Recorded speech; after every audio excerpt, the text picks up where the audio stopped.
So much fun trying to put this lecture together that I've practiced it so many times that I've lost my voice. Which he reminded me, I should say, that back in Frankfurt, we had a tenor who came to rehearsal, and somehow he didn't know he was supposed to do a certain aria. So he practiced all afternoon, all Sunday morning, and came to the performance, and he said, I have it perfectly, but I can't have a voice. So, as you all know, I think Melvin would much rather be here than in the hospital. He had an altercation with the floor in the bathroom, which meant that his, what do you call that? Feet was broken, and subsequently he's had a few other issues that have come up. But our granddaughter Shelby is taping the whole thing, so she wondered if maybe you would just all wave to him to begin with. So. Oh, wait, hold on.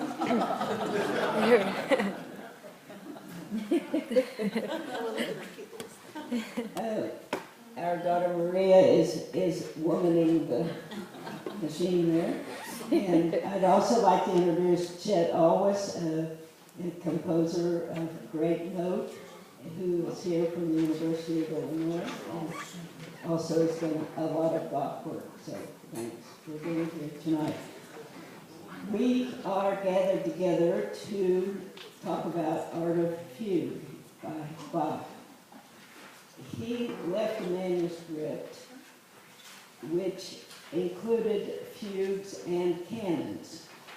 The fugues are all marked contrapunctu. If you're reading from this, you see that I very deftly left out the C of contrapunctus, but please add that if you're particular about that. He did not specifically say that this was Art of Fugue. His son-in-law, we think, added that later, but it certainly was appropriate.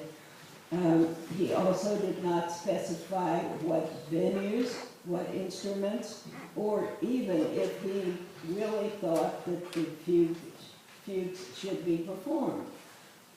Some people think it was an exercise in genius to show what you could do with one simple theme.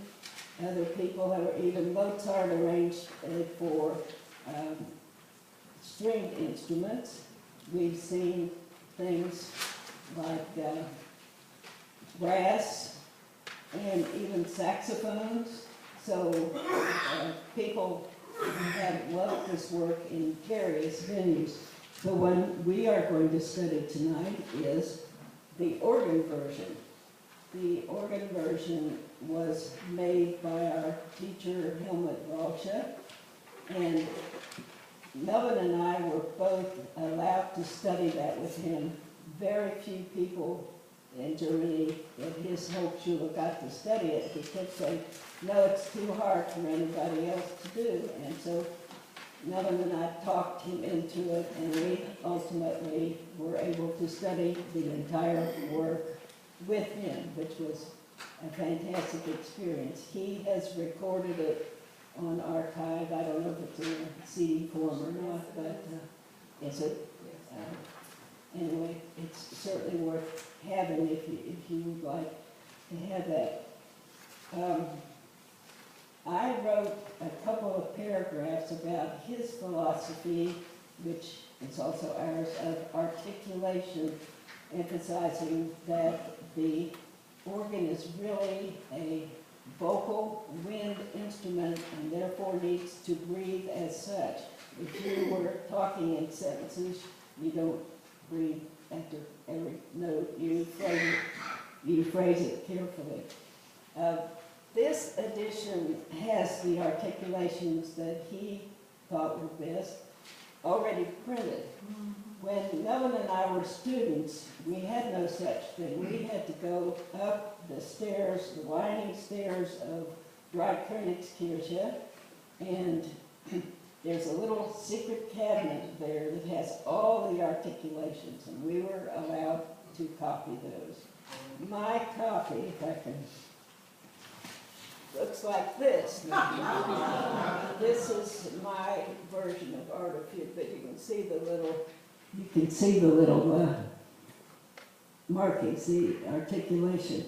One of our favorite stories, and Melvin has reminded me of both of these, so these are all these interjections that he would normally make. But we had other students who came and articulated along with us in the balcony at dry clinics. And I'm not sure whether it was Art of Fugue, but this guy finally finished a whole volume.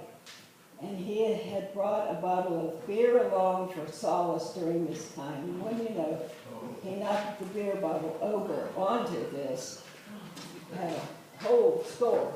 So he lost everything. It was soaked in beer. In his articulation, he had to start all over again. So that was kind of bad.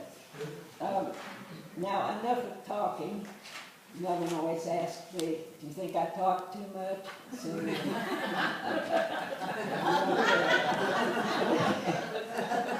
let's go, right? Teresa will begin. The fugues 1 through 11 are called, the first 4, simple fugues, which I argue with. Not simple at all. The next 3 are called stretto fugues, and the last 4 are either triple or double fugues. Now, what is a fugue?